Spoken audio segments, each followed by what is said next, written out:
Hi, I'm Anynewprovince, and is this possibly Pauper Playable? That's the question I want to answer about Moment of Craving, a new instant that was released in Rivals of Ixalan. It costs 1 and a black, and it says, target creature gets -2/-2 until end of turn. You gain 2 life. Before I get into the deck tech, I just want to remind you that you can like the video or subscribe to the channel down below. I'd seriously appreciate it. It's a great way to let me know you're enjoying everything, and it really encourages me to keep making great Pauper content. Okay, so Moment of Craving, it does a couple of things. First of all, it costs 1 more mana than Disfigure, which gives the same effect. It gives a creature -2/-2, only Moment of Craving gains you a little bit of life. People have been talking about how this could maybe give you an edge against hyper-aggressive decks or burn decks by giving you a little bit of life total advantage. I think personally that Moment of Craving is better against mid-range decks than aggressive or burn decks. The little bit of life gain is nice, but against aggressive and burn decks, your life total is under so much pressure that 2 life generally isn't going to matter. Against mid-range decks, we can use this as sort of a buffer. We let our life total get a little bit lower in the early game, and then when we're controlling the board with Moment of Craving later on, we can get our life total back to a comfortable place while we peck in with our threats. You're probably thinking to yourself, well, there isn't a ton of mid-range decks in the format, so what is Moment of Craving going to prey upon?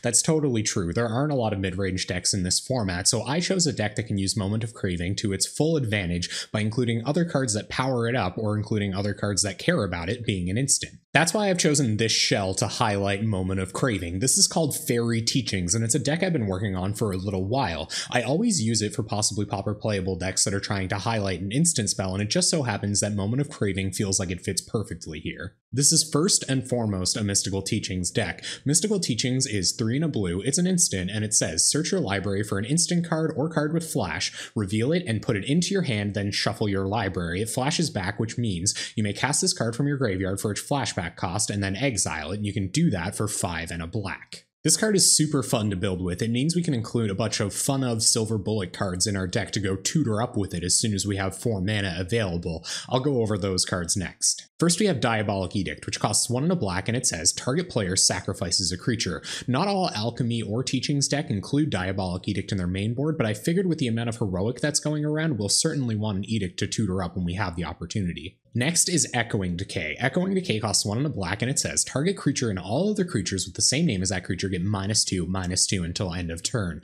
Pauper is a format that's really big on consistency, which means there's a lot of 4-ofs running around. Worst case scenario, this is just another Moment of Craving effect, but we're really hoping to get a 2-for-1 by killing 2 creatures with the same name. We're only running 1 of this next card, even though that's not really the norm for most Mystical Teachings or Forbidden Alchemy players, but I find it a little bit risky to have more, because you could run into Gurmag Anglers or a mono-black control deck. This card is Doomblade. It costs 1 and a black, and it says destroy target non-black creature. Next we have Agony Warp, which costs 1 blue and 1 black, and it's personally one of my favorite cards in this deck. It says target creature gets -3/-0 until end of turn, target creature gets -0/-3 until end of turn. This can buy you a whole extra turn later on in the game if you can kill something and fog something else with it. I just think it's really sweet, and the only downside is that it's 2 color. This is Pestermite. Pestermite costs 2 and a blue, it's a fairy rogue, and it has flash, and it has flying, and it says, when Pestermite enters the battlefield, you may tap or untap target permanent. We can also use this to fog one of our opponent's creatures, and it backs up the other half of this deck, which is made up of fairies.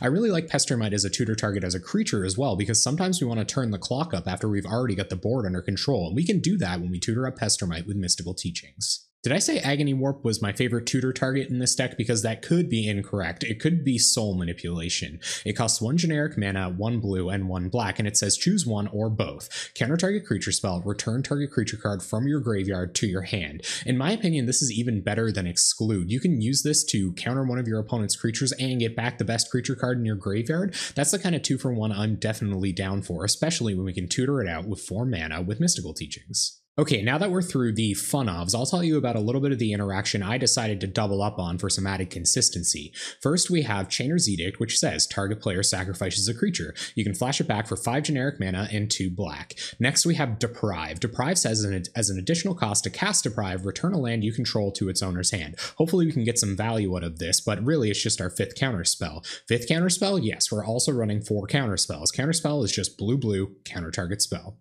This deck is called Fairy Teachings, so of course there's going to be a robust fairy package alongside of all of the interaction. First we have Silkbind Fairy, which costs 2 and a hybrid white or blue mana. It has flying and it's a 1/3. That's a pretty big butt on a flyer and it can block a lot of things. It also has this ability, 1 and a hybrid white or blue mana, untap. It's the untap symbol as part of the cost of the effect. It's sort of weird and it catches some people up. And anyway, you untap it to pay the cost.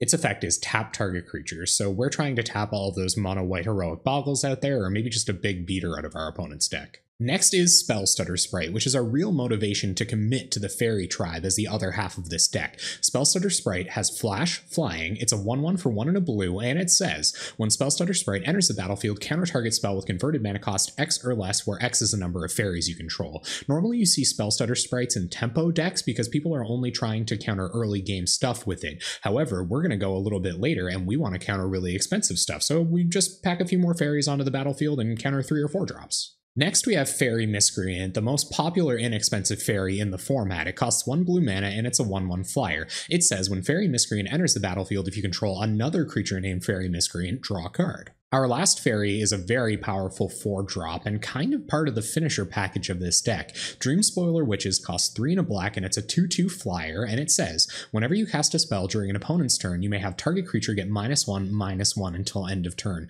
Dream Spoiler Witches goes so well with all of the instant speed spells in our deck, and some of them we can even flashback out of our graveyard to get a couple of activations out of Dream Spoiler Witches. It also shrinks stuff down when you cast Moment of Craving so that if they're a 3/3, it still dies. It shrinks stuff down in combat so that you can block with it and trade with it. I just really love this card and I can't wait to see it in action. Other blue-black decks like Forbidden Alchemy and Mystical Teachings decks have really great card advantage engines. Heck, those 2 cards, Forbidden Alchemy and Mystical Teachings, are just really good card advantage on their own. Our little package isn't built exactly like the ones found in those decks, but I think it turned out pretty okay considering how the rest of the deck is built. First we have Think Twice, which costs 1 and a blue and it says draw a card. You can flash it back for 2 and a blue. It's also an instant, which is very important. The reason Think Twice is a little bit better than other card advantage spells in this deck is because for 1, we can tutor it up for Mystical Teachings, and 2, Dream Spoiler Witches can get 2 activations off of it for just 5 mana. Draw 2 cards and kill a 2/2? It's pretty much a Muldrifter, right? Our last card is Honorary Fairy Ninja of the Deep Hours, which is a 4-mana 2/2, but you can sneak it in with its ability Ninjutsu.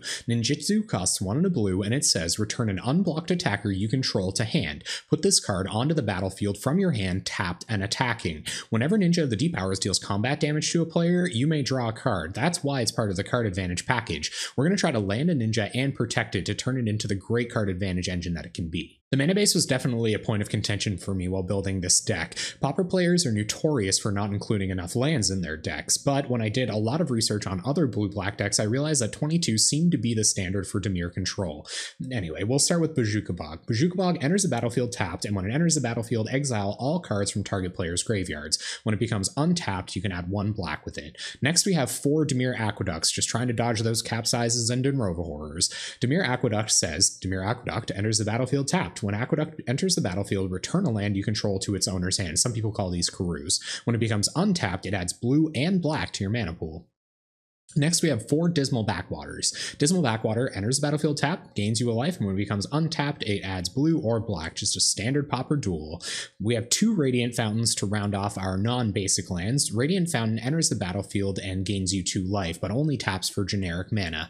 We're going to take advantage of our 4 bounce lands, or Karu lands, with this Radiant Fountain, and also off the effect from Deprive, returning Radiant Fountain to our hand. Our basic lands are just 6 islands and 4 swamps, just trying to get enough untapped mana to maybe cast a Fairy Miscreant and ninja in a ninja on turn 2. Alright, let's have a look at this sideboard. First we have a null. A null says counter target artifact or enchantment spell. It's a little more efficient than just counterspell against affinity.